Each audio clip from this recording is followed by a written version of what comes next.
Hello everyone, this is Komal Singh, psychologist and mental wellness coach. क्या कभी आपने सोचा है कि आपका बच्चा आपसे झूठ क्यों बोलता है? या क्या आपने कभी अपने पास्ट में जाके देखा कि उस बच्चे ने पहली बार झूठ आपसे कब बोला होगा और कैसे ये झूठ की आपकी रेल बनती चली गई, कैसे ये कंटिन्यू होता चला गया, क्या रीजंस थे? क्या बच्चा गलत था या हम गलत थे? सो द रीज़न इज़, ना तो हम गलत थे और ना बच्चा गलत था, बट हम शायद समझने में कहीं ना कहीं चूक कर गए कि किस बात को बच्चे को कैसे समझाना था। जैसे कि आप सब जानते हैं, हम हमेशा बच्चे को या तो डरा के समझाते हैं, या मार पिटाई करके समझाते हैं, या चिल्ला के समझाते हैं। ये सारे तरीके बहुत गलत हैं। क्यों?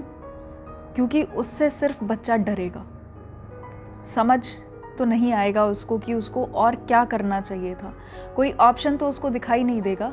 सो वो आपसे चीज़ें या तो छिपाना शुरू करेगा या आपसे झूठ बोलना शुरू करेगा। कैसे इन चीज़ों को कंट्रोल करें? कहीं ना कहीं से ये सिलसिला शुरू हुआ होगा जब पहली बार आपके बच्चे ने झूठ बोला होगा। इसको देखते हैं एक बच्चे की कहानी से, जो कि मेरे पास आया था आज से 1 साल पहले, जिसके पेरेंट्स इसलिए परेशान थे कि वो बच्चा हर छोटी बात में जिसमें ज़रूरत है उसमें भी, और जहाँ नहीं है उसमें भी झूठ बोलता है। बट जब हमने देखा, उसको स्टडी किया, तो समझ आया कि वो शुरू कहाँ से हुआ था। वो बच्चा स्टडीज़ में बहुत वीक था और फ्रॉम द वेरी स्टार्टिंग वो कभी पढ़ना नहीं चाहता था। लेकिन उसका रीज़न क्या था? उसका रीज़न था कि पेरेंट्स उसको बहुत ज़्यादा ज़बरदस्ती करके स्कूल भेजते थे, और इनिशियली उसके टीचर्स ने उसको मारना जब शुरू किया तो बच्चे ने बहाना बनाना शुरू किया कि मुझे आज पेट दर्द है, मैं स्कूल नहीं जाऊंगा, मुझे आज बुखार है, मैं स्कूल नहीं जाऊंगा। और ये सिलसिला चलता गया क्योंकि पेरेंट्स ने ये समझने की कोशिश नहीं की कि वो ऐसा कर क्यों रहा है या वो ऐसे बहाने बना क्यों रहा है। वो सिर्फ ये सोचते थे कि बच्चे को स्कूल नहीं जाना, इसलिए वो ऐसे बहाने बना रहा है। बट असलियत ये थी कि बच्चे की टीचर्स से कभी वो बात नहीं बन पाई, वो रेपो बिल्डिंग नहीं हो पाई, जिसकी वजह से वो स्कूल जाता या उसको स्कूल जाना अच्छा लगता। यहाँ से ये सिलसिला शुरू हुआ और ये इस हद तक बढ़ गया कि वो बच्चा अपने घर से पैसे भी उठाने लगा और उसको उसमें भी कोई दिक्कत नहीं होती थी, कभी कोई गिल्ट नहीं हुआ, क्योंकि वो उसकी हैबिट बन चुकी थी, चीज़ें छिपाना और झूठ बोलना। क्या आप चाहते हैं कि आपका बच्चा ऐसी कोई हरकतें करे? Of course not. बट क्या आप ये समझ पाए कि उसको कैसे समझाना है या कैसे मैनेज करना है? ये भी देखते हैं। अगर आपके बच्चे ने आपसे पहली बार आके आप ये बोला कि मैंने आज स्कूल बंक किया और मैं मूवी देखने गया, पॉज करें अपने आप को 1 मिनट के लिए और सोचें कि आप उस टाइम पे क्या करते। आई एम श्योर या तो आप उसको डांटते, या उसको थप्पड़ दिखाते, या ये बोलते कि तुम्हारे माँ बाप तुम्हारे लिए इतना कुछ करते हैं और तुम उसकी कद्र नहीं करते। जहाँ ये सारी चीज़ें आ जाती हैं वहाँ बर्डन आ जाता है।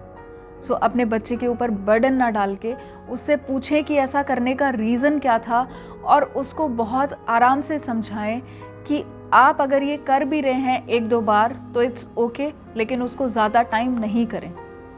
बट पहली बारी में जब आप उसको डांटना और मारना शुरू करेंगे तो वहाँ से बच्चा आपसे चीज़ें छिपाना शुरू कर देगा। सो अपने बच्चे के साथ एक बेहतर रिलेशन बनाएं, उसकी बातों को सुनकर, ना कि उन बातों के ऊपर रिएक्ट करके। So reaction is the worst thing you are doing with your kids. So अपने रिएक्शंस को थोड़ा सॉफ्टली लेकर आएं और उनको समझाने की कोशिश करें। हो सकता है कि उस टाइम पे आप खुद को ना संभाल पाएं, तो उस टाइम पे बच्चे की बात सुनकर अपने आप को चुप रखें और थोड़ी देर बाद सोच समझ के बच्चे के साथ उसके बारे में बात करें। बट उनको सॉल्यूशंस दें, उनको एडवाइस दें, उनको गाइड करें, लेकिन उनके ऊपर किसी चीज़ को थोपे नहीं।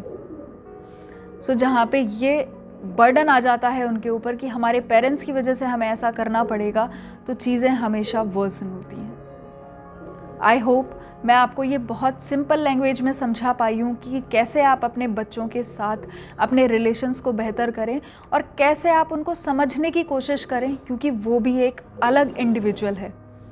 कल को उसको अपनी लाइफ आपकी तरीके से नहीं चलानी, उसके भी अपने कुछ तरीके हैं और कुछ चीज़ें वो अपने साथ ऑलरेडी लेकर आया है एंड कुछ चीज़ें वो अपनी बना रहा है अपने रिलेशंस को देख के, अपने स्कूल में फ्रेंड्स को देखकर या टीचर्स को देखकर या अपनी कम्युनिटी को देखकर। So start respecting your kids. अपने बच्चों को कहीं पर भी बुली ना करें, किसी भी अपने फ्रेंड के सामने या उनके दादा दादी के सामने कभी भी ये ना बोलें कि ये बच्चा ऐसा है। हमेशा उसकी प्रेज़ करें और हमेशा उसको एक अच्छा इंसान बनाएं और बताने की भी कोशिश करें that yes he is a good child. इससे आपके रिलेशंस बहुत बेहतर हो सकते हैं। And start experimenting, I am telling you again and again, क्योंकि उसके बिना आपकी ज़िंदगी में कुछ चेंज नहीं होगा। So thank you so much and stay connected with us. Thank you.